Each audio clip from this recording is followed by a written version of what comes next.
what we are asking from gender dynamics and everybody else in the room is to empower us, the ones that are willing.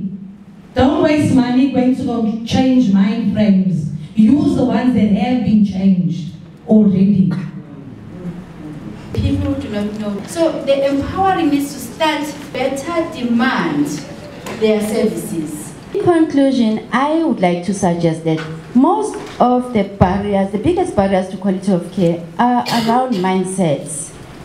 Mindsets are not easy to change, but also they are not impossible to change. And at the moment in South Africa, there are a number of opportunities presenting themselves where we can begin to influence those processes, to work with the system, to work with the government in re-engineering primary healthcare. What can it? Let's keep on looking for opportunities to improve, because for where I come from, transgender presents an opportunity where we can all learn to deliver a human rights approach, because everything that is listed for transgender people is what is not happening even for an ordinary person who is supposed to be like normal. And the Oxymiani people who were dispensing contraceptives, if you think about that now, it's crazy, because any GP can give a contraceptive, and that's a hormone. When we give, one of the earliest estrogens that we would give for trans women was Premarin. Premarin has been dispensed for decades for cisgender women who are postmenopausal. This is not rocket science.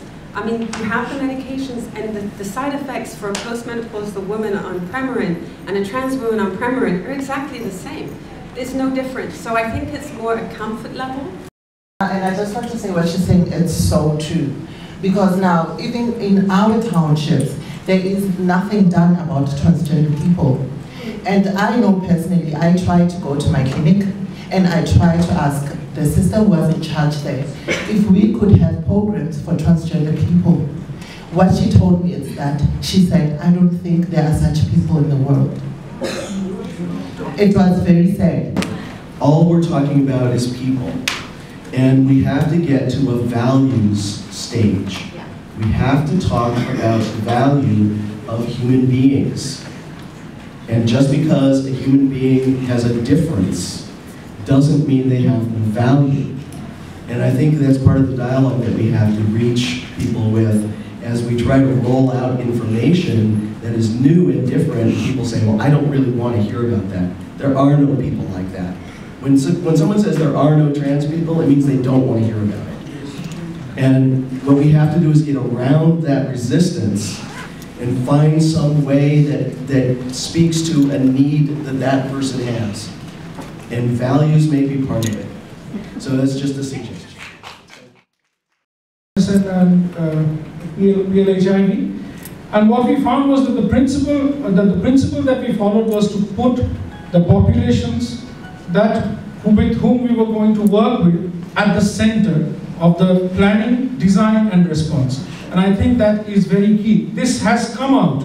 It is not as if it has not been discussed in this space in the last 1.5 days, but I want to articulate it very specifically. We need to put people for whom the response is at the center of the response. Nothing without us, nothing about us without us, basically.